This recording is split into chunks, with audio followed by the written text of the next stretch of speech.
Madam Speaker, pangatlong budget hearing po ito at pangatlong pagkakataon na i-raise ko po ang pag-construct ng Matnog Allen Bridge. At sana naman po, ito yung pinakahuling session ng 19th Congress ay pagkaroon ng katuparan ang paggawa ng tulay na ito. Madam Speaker, in 2019,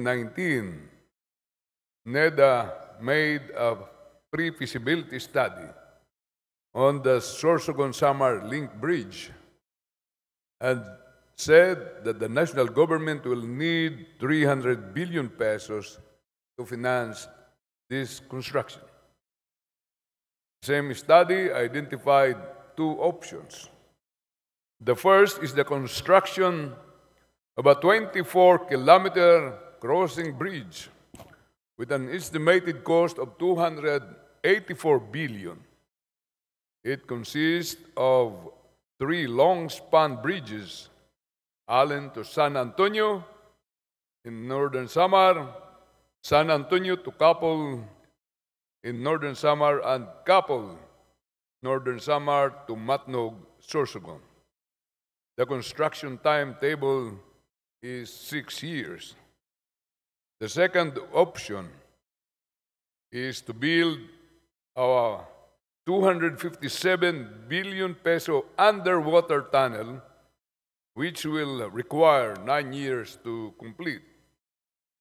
Madam Speaker, napaka-importante po ng tulay na ito kaya matagal naming usapan po ito. At napakahalaga po nito. The bridge will enhance the country's surface transport system by providing an alternative to the Matnog Allen ports, effectively linking Luzon and Visayas.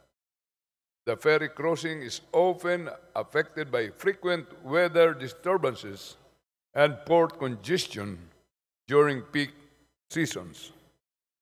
Although costly, the bridge will boost the national economy and eventually pay for itself through ecotourism, as it will become a landmark mega-structure for the Philippines' agriculture and local industries. Goods and products will move between islands more quickly, accelerating trade, communications and utilities, electricity, fiber optic cables, and gas pipelines can be routed through the bridge, thereby supporting diversified local economies. Madam Speaker, humingi po tayo ng sulat mula sa ating kagalang-galang na Secretary NEDA Chief Arsenio Balisacan, and he wrote his representation dated September 13, 2023. And the following challenges were mentioned. Number 1, the ground condition for the foundation of the bridge. Number 2, there is no proven technology for deep sea structure. Number 3, no full-blown feasibility study based on pre-feasibility study. So, Madam Speaker, wala pala feasibility study pa ito. Tama po ba, distinguished sponsor? Sa ngayon po, Madam Speaker, Your Honor, wala pa pong feasibility study. Tama po. Subalit, kakatanggap lang po ng updates ang NEDA mula sa DPWH.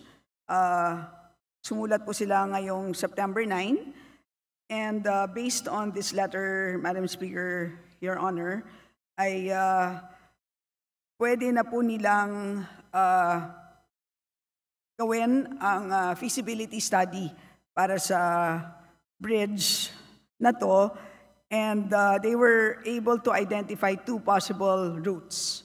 Ang first route would be to connect the provinces of Sorsogon and Samar through San Bernardino Strait via Biri, San Juan, and Bani Islands with a total of 6 bridges, 3 two-hinged suspension bridges, and 3 cable-stayed bridges of a total indicative bridge length of 24.9 kilometers. And the second route traverses Burungan, Kalintaan, Kapul, and Dalupiri Islands with a total of 6 bridges as well, 3 two-hinged suspension bridges, and 3 cable-stayed bridges of a total indicative bridge length of 18.64 kilometers. So yun po ang update nila. Subalit, meron lang po silang caveat and let me just read the letter verbatim. Based on the evaluation of the IDI mission team, the construction of the most crucial bridges, i.e. deep water foundation from both routes, will only be feasible through future technological advancement. So yun po ang update mula sa DPWH. Pero ang pinaka-importante, Madam Speaker, Your Honor, is i-endorse po ng NEDA ang feasibility study. Madam Speaker, sa palagay ko po, yung conclusion na yan ng DPWH was based on a 2019 appraisal kung kaya nila o hindi yung paggawa ng tulay. Tama po ba?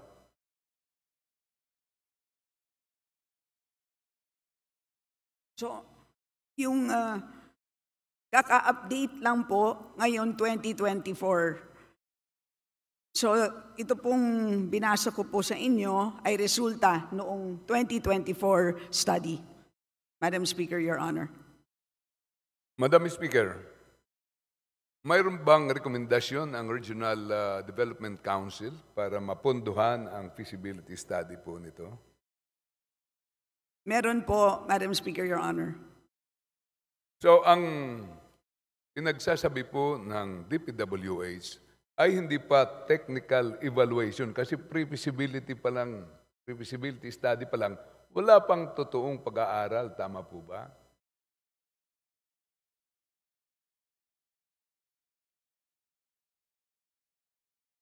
So tama po na wala pa pong feasibility study. Ang nagawa pa lang ng DPWH ay pre-feasibility study. So itong binasa ko po ay resulta ng pre-feasibility study. Maraming salamat po, Madam Speaker. Dahil kadalasan po ang sinasabi ng DPWH ay napakalalim po ng lugar na yan. Although maiksi lang yung lugar na yan na malalim, hindi naman yan malayo. Maiksi lang. Pero sa Google Earth, makikita mo yung lalim ay 90 meters. 90 meters at umuo din po ang DPWH Secretary last year na 90 meters ang nakikita nila. Pero in 2014, Bangladesh, a poorer country than the Philippines, constructed a bridge, which is Padma Bridge. Ang lalim po ay umabot ng 127 meters. And I would like to place this on record that Padma Bridge is the world's deepest bridge, deeper than what we have in San Bernardino Strait. With pile support installed 100 to 127 meters deep in the Padma River. Although the water level is around 27 to 65 meters, the piles reached 127 meters due to the soft clay and sand on the Padma River bed. The construction of the bridge was considered to be especially challenging due to the width and depth of Padma River. Ang cost po nito ay 3.6 billion.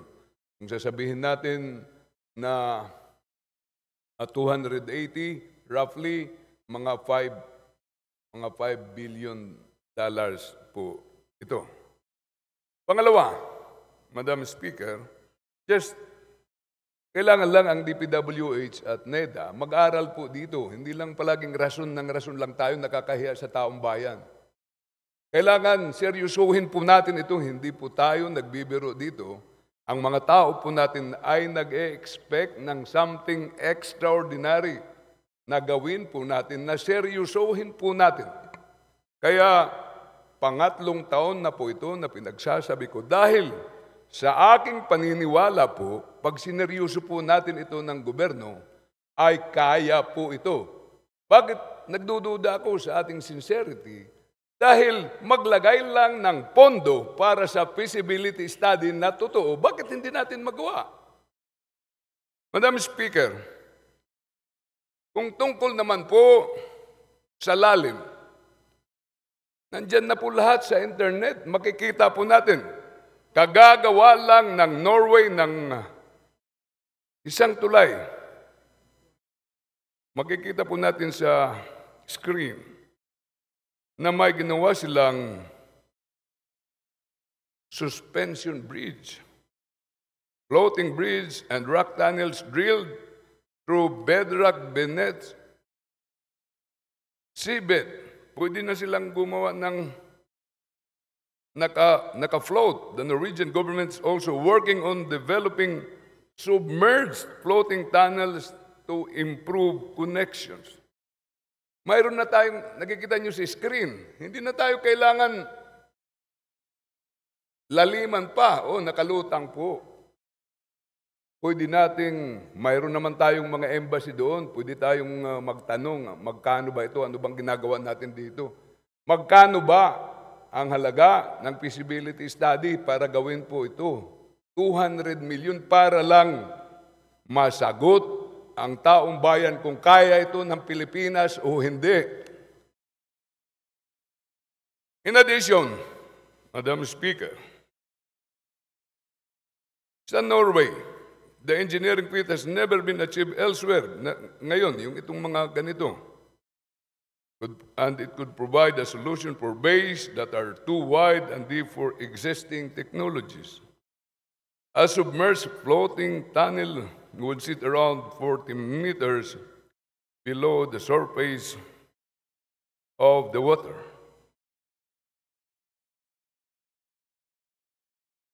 Mayroong dalawang paraan para gumawa sila ng floating tunnel.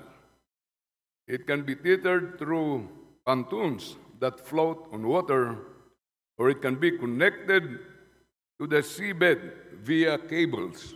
Andiyan po, nakikita natin. May mga technology na po. The pontoons would need to have enough space between them to allow ships to pass through. Ito po yung naka-float na mga tunnels. At isa pa, may tinatawag silang Rogaland Fixed Link. The Rogaland Fixed Link, or simply, the Rogafast, is a project constructing a subsea road tunnel between the municipalities of Randenburg and Bok in Rogaland Country, Norway. The tunnel will be called the Bok-Nak-Jord Tunnel. It will be a world record with respect to its 27 kilometers length and its maximum depth of 392 meters or 1,286 feet below sea level. Ulitin ko po, 1,286 feet below sea level. Ganun po yung ginagawa na nila. Tayo 90 meters lang, sumusurrender na tayo kaagad. And is currently slated for a 2033 opening and started in 2016.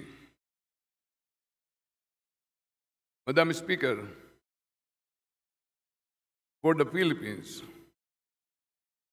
building the Luzon-Visayas Bridge would not only resolve the long-standing limitations of ferry services, but also symbolize progress and national unity.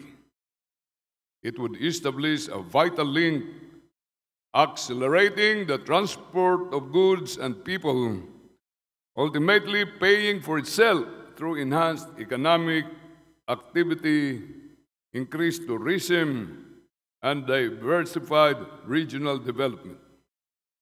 Given the possible innovations in engineering and the profound long-term benefits, constructing the Luzon-Visayas Bridge or Matnog-Allen Bridge is a strategic move that could propel the country's economic growth and infrastructure to new heights.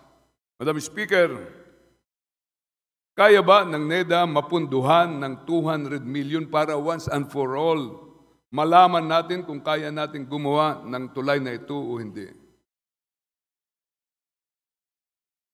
Madam Speaker, Your Honor, well, una sa lahat, pinapasalamatan ko ang ating napakasipag na minority leader sa ating dagdag kaalaman ngayong gabi tungkol sa deep sea bridges.